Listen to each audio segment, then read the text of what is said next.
Hi, this is Christa Gniadek. Thanks for checking out Club Passim's blog, and it's really nice to be here with you. Initially, when I was daydreaming when I was younger about doing what I do, I was like, my name's kind of weird looking. I don't know if it could ever happen to me because it's such a weird name. Because there's all those like Adele, and it's like which actually I love Adele, but I realized that that is the name I was given, and part of my whole thing is that I'm very much myself and just honest with my music and myself, and I feel like if I changed my name it would kind of go against what I do.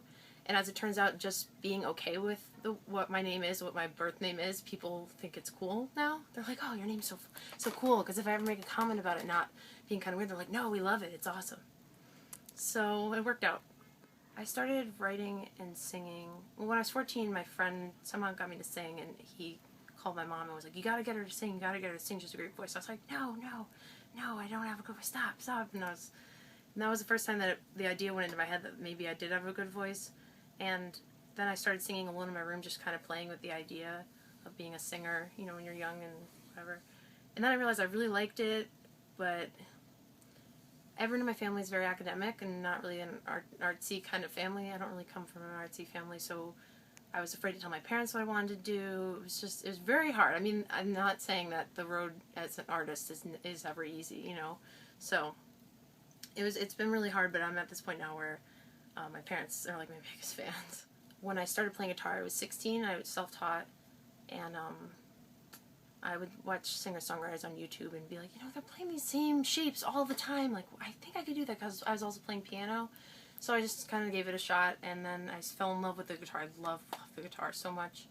And then when I was 19, I transferred from BU to Berkeley and as a guitar principal, and now I'm just doing exactly what I wanted to do. It took a long time, but it got there. So I always feel like I'm always in writer mode, sort of, because I've always been a writer. So if I come up with a melody or a line, I'll just grab a piece of paper, write it down as soon as I can so I don't forget. I use my voice memo thing on my phone a lot. When I got the iPhone, that like changed my life. I have so many voice memos on my phone of just like random like blah, blah, blah, blah, like singing these little songs into it for ideas. But other than that, usually I definitely get inspiration, and then that kind of takes off with the song. If I come up with a line I really like, or a lick on the guitar I really like, or a melody that I end up putting words to. Once I get that one little bit of inspiration that I fell in love with, I can like build pieces around the song. Kind of like a painter when they first outline the painting and then they fill in all the... Still believe, I think it's the 7th track. If I'm wrong, I am embarrassed, but I believe it is the 7th track, so I Still Believe, and it's a really positive song about believing in the good in people, and it's really beautiful. And the production on it, I played piano on it, and that's one thing that's different about the records. My No One's Dolly is acoustic guitar, vocals, and some harmonies. And then Get Me, I did a lot of the tracking in my bedroom, so I got to track whenever I wanted, kind of thing, in my own time, and came up with little piano parts and a lot of harmonies, all different instruments. It's not very produced, but I mean, it's a little more than just acoustic guitar and vocals. I learned through performing and just getting the reaction from the audience.